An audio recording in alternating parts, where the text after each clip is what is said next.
Good morning and welcome to Walking Around the Block. It's going to be a little overcast today. You can see in the background there it's going to be a lovely sunrise, but it's going to be a little bit cloudy today, so I gather. Got asked a question yesterday about, by the way, have a listen to that. You hear that? You only hear birds. It's wonderful. It's such a nice way to start a day. Got asked yesterday, negotiation. Landlord doesn't want to talk to me, doesn't want to come to the party on the rent. They want to argue the rent abatement level. They're basically being really, really difficult. How do I deal with someone like that who's really difficult? And it's actually a common question. I've seen this quite a bit just recently because of the situation that we're all in, and the fact that landlords do sometimes not understand what it means to be a business owner, to be a trader, to be a person who actually has to run a business 9 to 5. Their business is to park money and become rent takers, which is fine. I understand their situation. So I was asked this question. So how do I actually negotiate with them? And as it turns out, over the years, I've done heaps of lease rental negotiations. Literally, probably more than 100, to a lesser or greater extent. And I've dealt with some pretty tricky characters like Westfield, for example. Westfield are a very, very, very difficult company to deal with. But anyway, that said, what have I learned? Right. So what do people do when they want to go and see their landlord and ask for a rent reduction for a period of time? The first thing to understand is, and you need to write this down on a bit of paper, is what are my power bases? What's the loss to him if I leave? And bear in mind that there will be a number of businesses who actually go out of business, and you probably, I'm guessing, have provided him with a very nice income for quite some time. So firstly, that he's going to lose his income.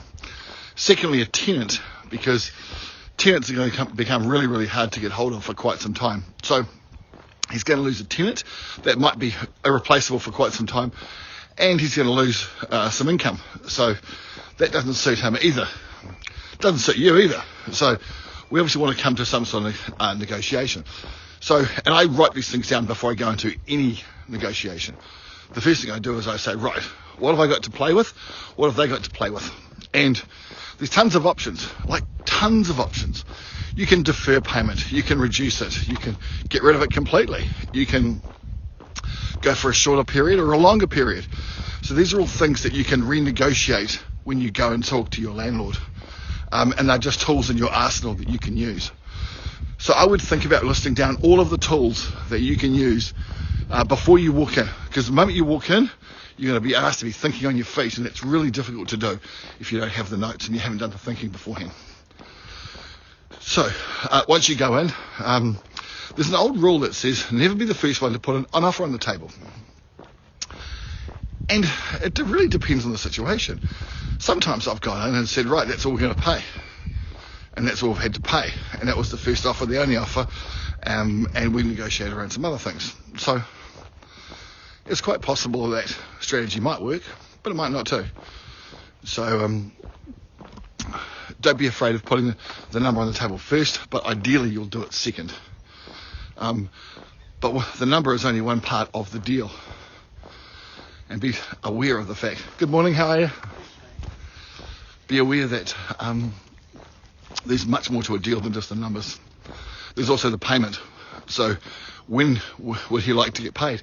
If you've got a cash flow situation that makes life difficult for you, well, it may well be that in a couple of months' time we'll get some liquidity back in the market and people spending money again that you can actually pay. So there's loads of things to think about. Think about that before you walk in, and then write down what you absolutely cannot do and what you could do. So your desired outcome and the outcome that you could possibly live with. And the outcome that you could possibly live with is quite possibly where you'll end up, depending on how the negotiation goes. So have a think about that. Write these things down before you go and talk to them. Get your ducks in a row. Make sure that you've gone through every clause of the contract. You don't need a lawyer to do it. Most contracts these days are pretty straightforward. They're pretty straightforward. You might want a lawyer to explain them in very intricate detail, but they're normally relatively easy to understand. So bring along your contract.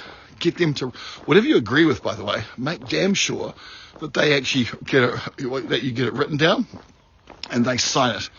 So if they don't sign it, it's not written down, it's going to be really tough to enforce. So write it down, get it written down, and get them to sign it. Otherwise, this is a world where agreements are on paper. They're probably not going to do it. So there you go. Here's some tips to deal with your landlords. Also realise that people, for the most part, understand that other people and everyone else is in this alongside them. So, hey, how are you? Nice bike. People understand that we're all in this together, and we're all going to feel a little bit of pain. And so it's not out of the bounds of reality to expect someone like a landlord to understand that. If they refuse to play ball, then when it comes time to renew your rent and to renew your lease, then remember that, because the way they play you here will be the way they play you in future. And yeah, something to think about. I've had to pull out of 2 leases with companies I've been involved with.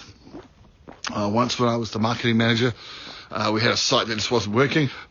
We just went along and said, hey, listen, you can sue us, but we'd like to see what we can do to make this go away, and so it wins for everyone. And we made a deal where we just helped them find another tenant. So that actually worked really well. So creativity is one of the concepts just to put in there for rent negotiation. So be creative.